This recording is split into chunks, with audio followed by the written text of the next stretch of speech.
नमस्कार। मैं अनिल रंजन एक बार फिर। कल 15 अगस्त है और बड़े बड़े भाषण होंगे। भाषण तो जनरली नेता लोग ही देते हैं और मुख्य भाषण जो प्रधानमंत्री जी देंगे और हम लोग सब सुनेंगे ही। आज कुछ टॉपिक मैं चुन के लाया हूँ, सोचा कि कुछ शेयर करूँ। कुछ अपनी फीलिंग्स हैं, कुछ हम सबकी फीलिंग है जो हम लोग बोल नहीं पाते। एक बड़ा अच्छा वर्ड हमारे इंडिया में बोला जाता है हिंदी का, सत्यमेव जयते। कितने लोग मानते हैं कि सही है? मुझे तो ये प्रैक्टिकल नहीं लगता। प्रैक्टिकली मैंने अपने 50 साल की लाइफ में जो देखा, लगभग 50 साल की लाइफ में, ये प्रैक्टिकल नहीं लगता। कहाँ है सत्य? मैं शुरू से ही देखता आ रहा हूँ और अभी भी अगर लाइव एग्जाम्पल दूँ तो आपको लग जाएगा कि सत्य नहीं है। मैं पहले लोकतंत्र से ही शुरू करता हूँ। एक मुखिया की सैलरी कितनी होती है? 2500 रुपये, 3000 रुपये। बट वो अपने इलेक्शन में 10 लाख रुपये तक खर्चा कर देता है, 5 से 10 लाख रुपये। क्या लगता है वो ईमानदारी से काम करता होगा सत्य के साथ? यही कंडीशन एमपी एमएलए सबके साथ है। कहाँ है सत्य? एक जनरल कैटेगरी का बच्चा पढ़ के 100 में 99 नंबर लाता है, या हो सकता है 80 नंबर लाता हो, और एक आरक्षण वाला कैटेगरी का 30 नंबर लाता है। 30 नंबर वाले का ना कंपटीशन में हो जाता है, या तो जॉब हो जाता है या बड़े IIT जैसे इंस्टीट्यूट में एडमिशन हो जाता है, और जो उससे ज़्यादा अच्छा टैलेंटेड बच्चा है वो बैठा रह जाता है, क्योंकि हो सकता है उसके पूर्वजों ने जो आरक्षित वर्ग है उसका शोषण किया था। तो ये सत्य तो नहीं है ना। आज बड़ा अच्छा एक आजकल चल रहा है, गरीबी हटाओ गरीबी हटाओ। क्या भगवान राम के ज़माने में कोई गरीब नहीं था? था ना। धोबी का नाम तो हम लोग भी जानते हैं। जो भगवान राम राज्य में भी गरीबी को दूर नहीं कर पाए, तो हमारे यहाँ कौन सा ढकोसला किया जा रहा है कि हम गरीबी को दूरी कर देंगे? और कितने लोग प्रासंगिक हैं, बिल्कुल सोचते हैं कि हाँ बिल्कुल गरीबी दूर हो जाएगा। ये जो स्पून फीडिंग कर रहे हैं लोग, फ्री में आरक्षण दे करके या फ्री भी दे करके 1000 रुपये ले लो, ये ले लो, आपको क्या लगता है उससे गरीबी दूर हो रही है? नहीं नहीं नहीं, ये तो अपना वोट बैंक पक्की कर रहे हैं। भाई सीधी सी बात है, अगर मुझे 1000 रुपये मिलेगा तो सीधी सी बात है मैं वोट उसी को दूंगा। और रियल में ये आलस्य को बढ़ा रहा है। मैं कई लोगों को मिला जिनको ने फ्री में खाना मिल जाता है, बस में फ्री में घूम जाते हैं, लेडीज़ भी है उसमें। दिल्ली का ही ले लीजिए ना, बहुतों है जो फ्री में घूमते हैं, बहुत अच्छी बात है, वो बड़े खुश होते हैं वो लोग, हमें फ्री में मिल जाता है। बट एक बात बताइए, वो फ्री आया कहाँ से? मैं प्राइवेट जॉब में हूँ ना, मैं प्राइवेट जॉब हूँ, लगभग 50 का एज होने वाला है। सरकार को मैं 50-60 लाख से ज़्यादा का इनकम टैक्स दे चुका हूँ। कहाँ गया पैसे वो? मुझे तो कुछ नहीं मिला।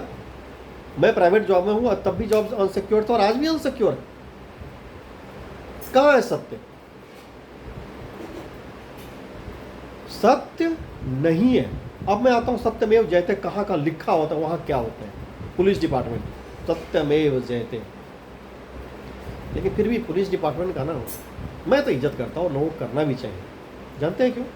आपको कोई मुसीबत आता है, सबसे पहले आप कहाँ फ़ोन करते हैं? पुलिस को ही ना, 100 नंबर पर। चाहे आपको किसी झगड़ा हो जाए, आग लग जाए, घर में कोई प्रॉब्लम हो जाए, बाहर आ जाए, कहीं फंस गए, कुछ भी हो, 100 नंबर डायल कर लो। हमारे देश में पुलिस की संख्या उतनी नहीं है, जनसंख्या का अनुपात उतना ज़्यादा नहीं है।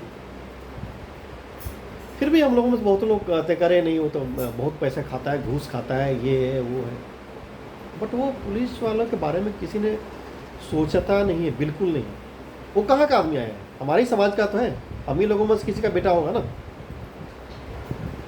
वैकेंसी देखते हैं, निकला होगा, कई सारे देखे होंगे, बिहार में निकलता है, मध्य प्रदेश में पटवारी का निकला था, अभी कई सारे बिहार में भी निकले।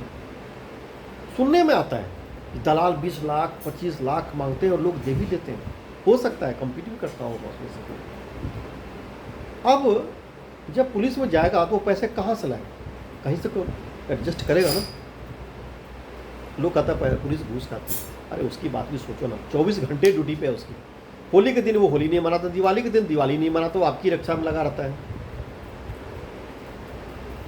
भले ही वो करे ज़्यादा कुछ ना करे, उसका प्रेजेंस ही काफ़ी होता है, ये तो मानना पड़ेगा।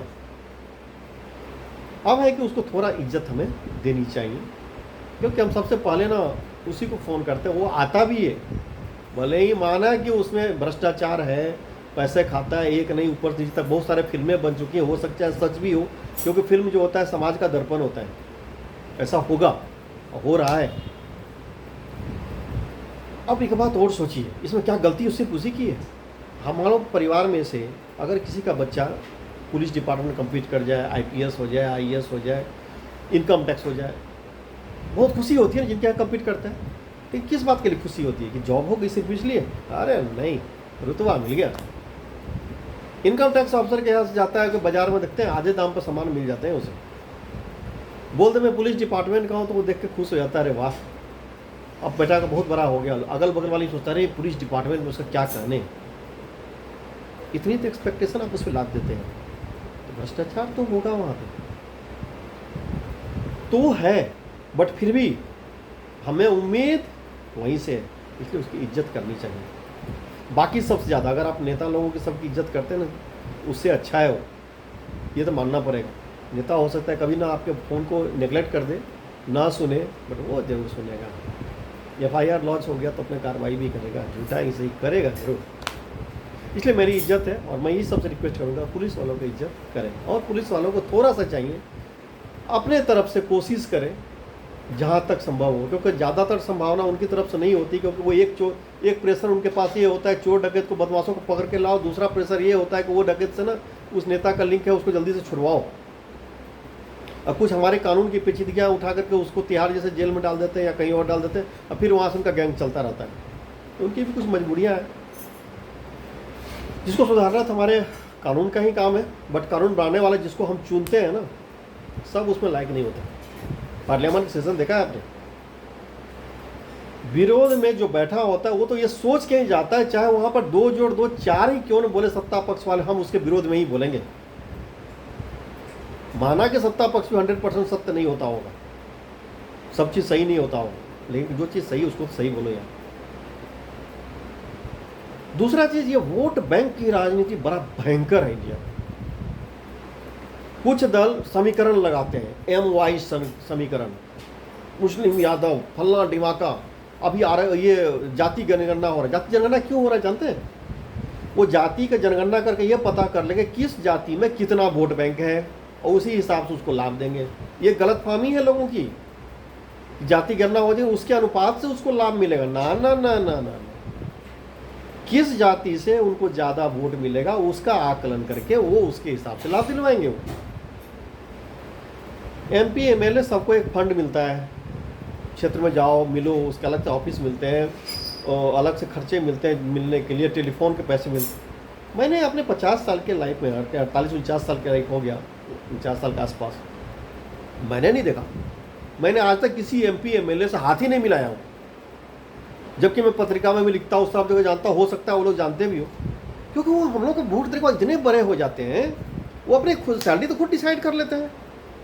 मुझे समझ में नहीं आता, हम वोट देते हैं, उसमें कहीं लिखा नहीं होता कि तुम सैलरी खुद डिसाइड कर लो कानून बना करके, 1 लाख 2 लाख जितनी मर्जी डाल लो। क्यों डाल देते हो? अरे एक बार अनाउंस करके दिखाओ ना इंडिया में कि 50,000 की सैलरी में कौन सा MP MLA खड़ा होने के तैयार है। आपको लाखों मिलेंगे और एक से एक योग्य मिलेंगे, लेकिन उस योग्यता का क्या फायदा? यहाँ तो पैसे का बोलबाला है, जिसकी लाठी उसकी भैंस। अगर आपके पास पैसे हैं आप कुछ भी कर सकते हैं। एक पुराना गाना चला था, याद होगा आपको, अगर नहीं याद होगा तो मैं याद भी दिला देता हूँ।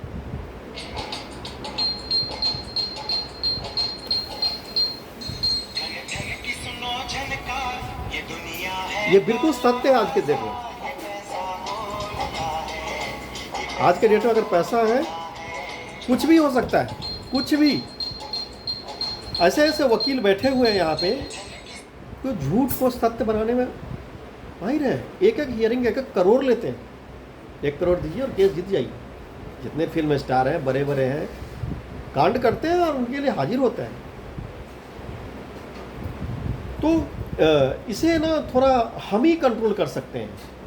कैसे भाई? ये पार्टी क्यों तय करती कि कौन खड़ा हो रहा है इलेक्शन? वो तय हमें कर रहा है, हम किसको खड़ा कर रहे हैं। ये पार्टी वाले कौन होता है, थोप देता है। और हम लोग को देखिए सत्यमेव जयते और सत्य वो लोग बोलते रहते हैं ना, किसको बेवकूफ़ बनाते हैं यार। अगर ऐसा होता ना तो मुखिया इलेक्शन नहीं लड़ता, MP MLA इलेक्शन नहीं लड़ता, उतने पैसे के लिए 2500-1000 रुपये के वेतन के लिए कोई इलेक्शन नहीं लड़ता। बिहार में जो शासन अभी चल रहा है, कितने लोग मानते हैं बिहार में कि ना चारा घोटाला हुआ ही नहीं था। मैं तो कह रहा हूँ सब लगभग मानते हो गाँव होता है, हुआ है। और अगर हुआ है तो फिर वही सत्ता में कैसे है। शर्म नहीं आती क्या आप लोग को वोट देने में? मुंह पर ताले लग जाते हैं, जाकर वोट दे आते हो। अभी तक नया नियम निकाल दिया भाई, बिहार में तो अच्छे स्टूडेंट नहीं है, बाहर से पूरे इंडिया के लिए ओपन कर दो भाई शिक्षक वालों में। वाह वाह वाह वाह। अरे बिहार कहीं तो मैं हूँ, बहुत लोग हैं बिहार के IAS IPS एक से एक कम्पीट करते हैं। बिहार में योग्य नहीं बचे हैं। अरे बचे तो हैं, लेकिन वो सब बिहार से बाहर चले गए ना, वहाँ कुछ है ही नहीं, रहने ही नहीं दिया। लेकिन उसके जिम्मेवार आप दूसरे को मत दीजिए, हम ही लोग जिम्मेवार हैं। चलिए ये टॉपिक ख़त्म, तीसरा टॉपिक पे आते हैं। बड़ा ही गंभीर टॉपिक है। कभी आप हरिद्वार या काशी गए हो तो देखे होइएगा, एक शब्द आता है हमारे भारत में, मोक्ष। मोक्ष क्या होता है? जो जीवन और मृत्यु के चक्र से बाहर निकल जाए उसे मोक्ष कहते हैं। बट ये बताइए, ये मोक्ष का डिमांड भारत में ही क्यों है? मैंने कभी यूरोप और अमेरिका में नहीं सुना किसी को मोक्ष चाहिए, बट यहाँ पे है लोगों को मोक्ष चाहिए। एग्जाम्पल देता हूँ, मैंने पेपर में पढ़ा है, लोगों को सुना भी है। हरिद्वार और काशी में जाइए, वहाँ बहुत से लोग ऐसे मिलेंगे बुजुर्ग, जो कई सालों से वहाँ अपने मरने का इंतजार कर रहे हैं। क्यों? कि हरिद्वार या काशी में अगर मरेंगे तो मोक्ष मिलेगा। उनके साथ में घर के 1-2 आदमी सदस्य भी रहते हैं। कभी कभी सुनने में पेपर में ये भी पढ़ा कि 1-2 आदमी 10-12 साल पहले आए थे मरने के लिए और अभी तक वो जिंदा है। यार ऐसे मोक्ष की क्यों इतनी ज़्यादा इच्छाएं होती है? कुछ तो कमी है यार, मोक्ष क्यों चाहिए सबको? इसका मतलब आपने ज़िंदगी संतुष्ट नहीं है ना। कैसे होंगे? हमारा भारतीय संस्कृति ने बहुत अच्छा है, बाहर से अंदर में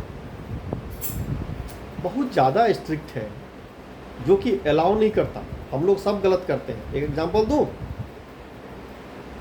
भाभी जी घर पे आता है सीरियल देखते हैं ना आप, क्या लगता है भारतीय संस्कृति बैठता है? गलत है।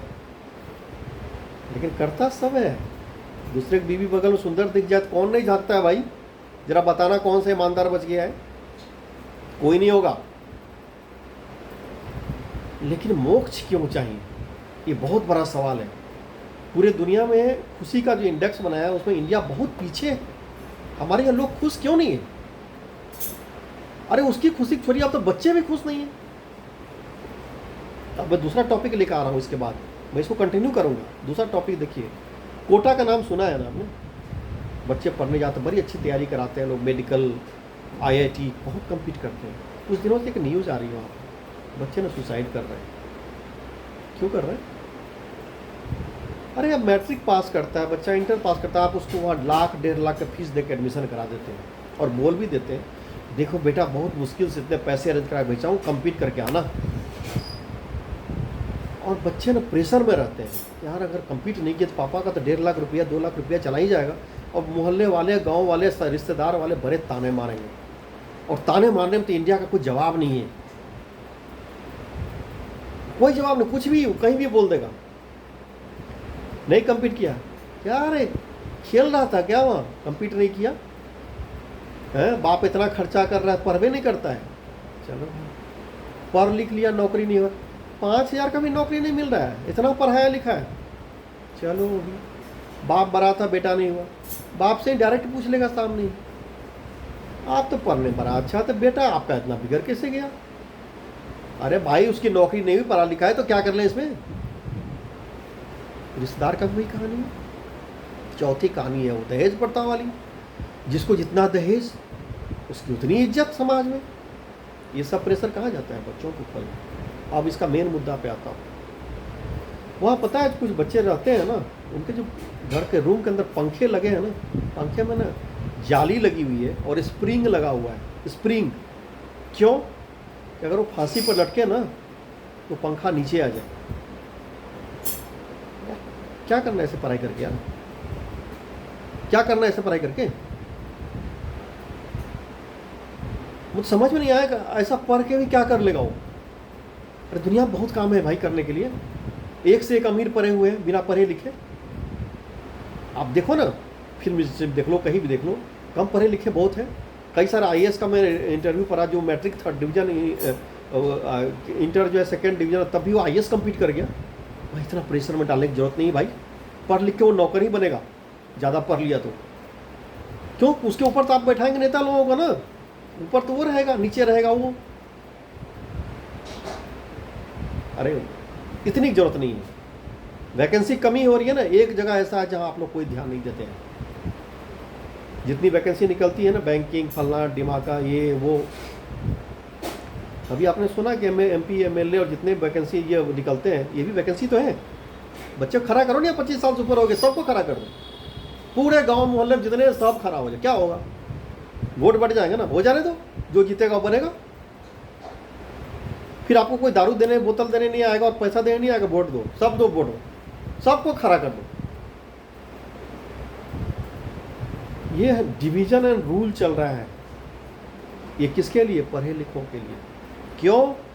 जो कम पढ़े लिखे हैं, जिनको कोई रोजगार नहीं है, जो बदमाश तरह के आदमी हैं, उसमें एकता बहुत ज़्यादा है। जितने भी 2 नंबर के धंधे हैं उसमें सबसे ज़्यादा ईमानदारी है, सबसे ज़्यादा ईमानदारी है। वो एक दूसरे का नाम भी गलत में नहीं लेगा। लेकिन हम पढ़े लिखों में ईमानदारी नहीं है। 4 बैठ जाए ना, चारों का मत एक हो ही नहीं सकता, तो वोट कहाँ से एक जगह दे आएंगे? तो ये देखिए कि बच्चे आखिर क्या करके आगे बढ़ सकता है। अब मैं दूसरा प्रेशर की बात करता हूँ, जो मोक्ष क्यों होता है यहाँ। फिर क्या होता है, पास करके आ गया, नौकरी हो गई तो ठीक हो गई, तो क्या करेंगे आप? चलो भाई शादी कर दो जल्दी से, फटाफट फटाफट शादी हो गई, तिलक दहेज मिल गया, शादी हो गई। अब समाज के एक दूसरा में भयानक रूप दिखाता है। बेटियों को शादी करते हैं ना, क्या करते हैं? कन्यादान करते हैं। क्यों? फ्रीज दे रहे हैं क्या? फ्री में आप जो उसको पैसा देते हैं उसका नाम क्या है? दहेज, दौड़ी। वो क्या है? गैर कानूनी। वाह, वो तो गैर कानूनी हो गया। आपने मतलब जो शादी करे वो फ्री में आप लड़की को ले जाए, आपको सारी संपत्ति अपने बेटे को देनी है, बेटी को नहीं देनी है। उसके बाद जब वो जाएगा जहाँ पे, उसके घर की मालकिन बन जाए। क्यों भाई? शादी हुआ है ना, लड़का शादी ही किया है ना, दोनों बराबर ही है ना, उसको 2 हाथ पर है, इसको भी है। वो गया जमाना जब पति परमेश्वर होता था, अब नहीं होता। पहले ना पति परमेश्वर होता था, इसलिए ना पति भी अपना सब चीज करता था, भाई ये तुम्हारा भी हमारा भी। अब नहीं होता। आप सुन रहे हैं ना अभी अंजू, सीमा, ऐसे कई सारे केसेज आए हैं। कोई SDM में पता नहीं क्या क्या था, बहुत सारे आए हैं। क्या हुआ उन लोगों ने? पति ने पढ़ाया लिखा, भाग भी। तो एक बड़ा अच्छा गाना आया था इस पे भी पहले, अगर आपको याद ना हो तो मैं याद दिला देता हूँ, जब सुनिएगा ध्यान से, वही माहौल आ गया है।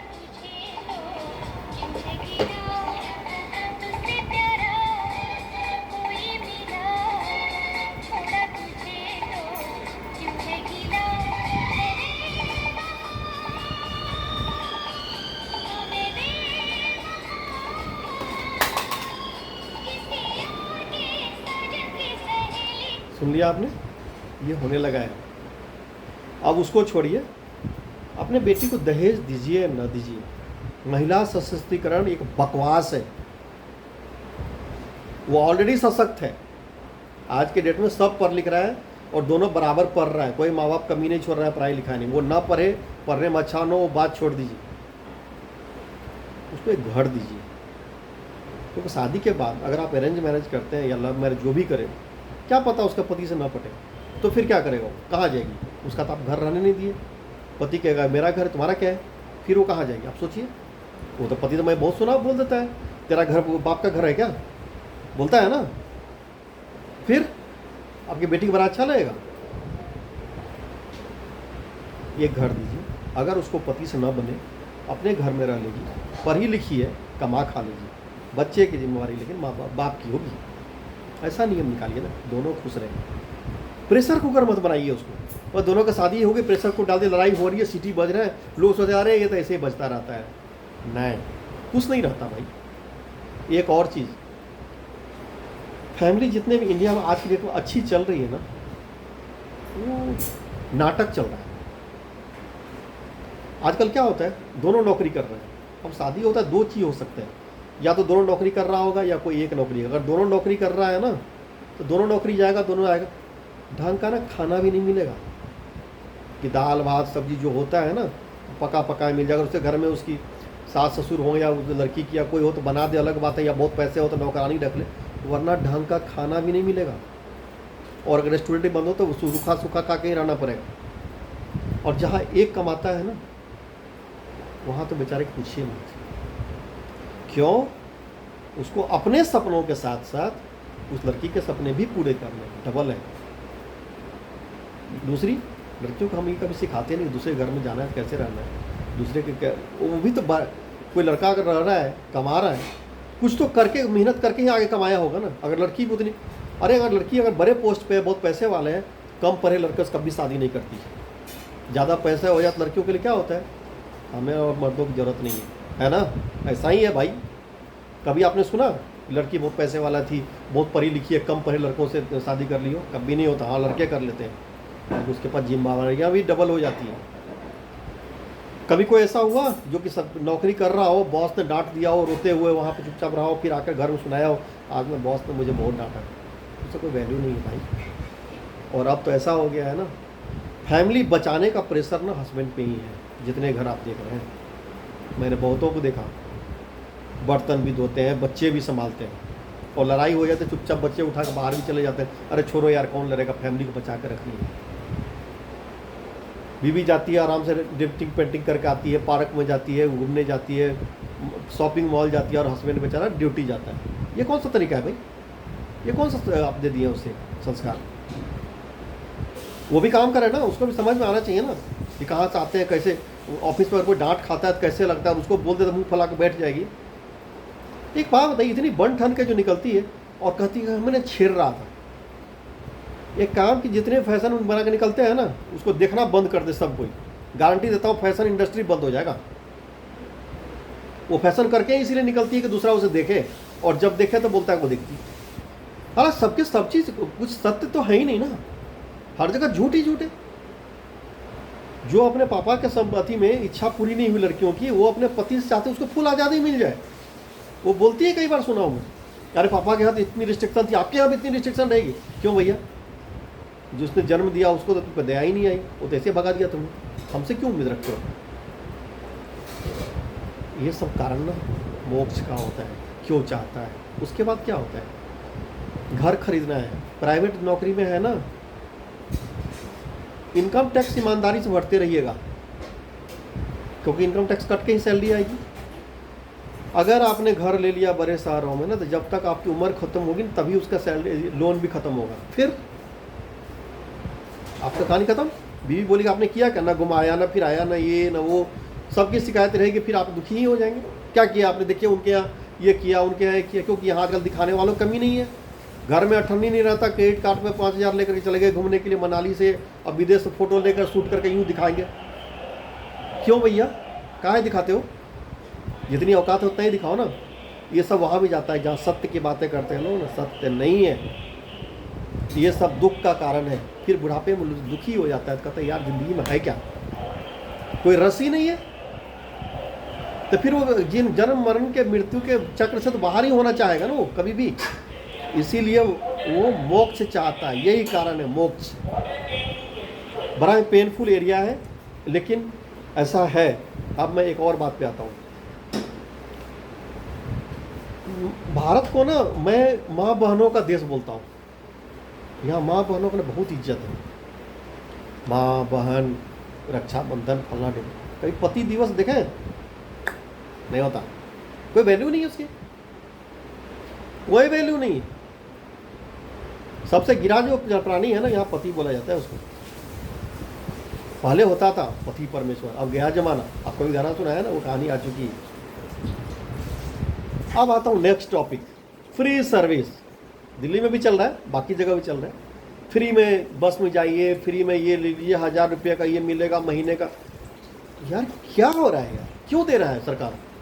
वोट के लिए। आप उसका वोट पक्की कर दीजिए, ऑफिस पे उसका जो मर्जी है करे। अरे उससे अच्छा आप एक कंपनी खोलिए, उसमें उसको रोजगार दीजिए ना, अपनी मेहनत से कमा लेगा। क्या दिक्कत है, क्या बुराई हो गई भाई? फ्री में आप क्यों बांट रहे हैं? आपके मनसा में खोट है, इसका मतलब है सब यही कर रहा है। हाँ एक चीज़ है, यूपी में योगी जी को तो मैं बिल्कुल अप्रिशिएट करूंगा, उनका बुलडोजर ना कमाल का है। वो तो हर राज्य में पहुंच जाना चाहिए। और यहाँ तक अभी हरियाणा में जो बवाल हुआ तो उसमें लोगों की डिमांड यही थी। कांग्रेस के शासन बहुत दिनों रहे यहाँ, बट जो अभी शासन है, अच्छा है बुरा है जो भी है, इसको रहने दीजिएगा। वरना ना पूरे दुनिया में बहुत ही कम हिंदू देश हैं, कहीं धर्म संकट पैदा ना हो जाए। हमें बीजेपी को सपोर्ट करना चाहिए और इसमें अच्छे नेता को ही वोट देना चाहिए, और वो नेता हम चुन के भेजें। सब नेता अच्छे नहीं हैं। ऐसा नहीं कि बीजेपी का तमगा लग गया तो सब अच्छे ही हैं, नहीं। नेता कई सारे घमंडी जानता हूँ बीजेपी नेता को, जिनको मैंने मेल भेजा, मैसेज किया, कोई रिप्लाई नहीं आता। क्या करेंगे ऐसे लेकर के यार? कुछ चीज़ों को बदलिए। और एमपी एमएलए में सिर्फ नेता को वोट मत दीजिए, अपने बच्चों को खड़ा कीजिए खुलेआम। क्या होगा? बट जाने दीजिए वोट, बट जाएगा 15 अगस्त पे इस बार इतना ही, अगले बार फिर बात करेंगे। मुझे उम्मीद है कि मेरा टॉपिक पसंद आया। नमस्कार, जय हिंद।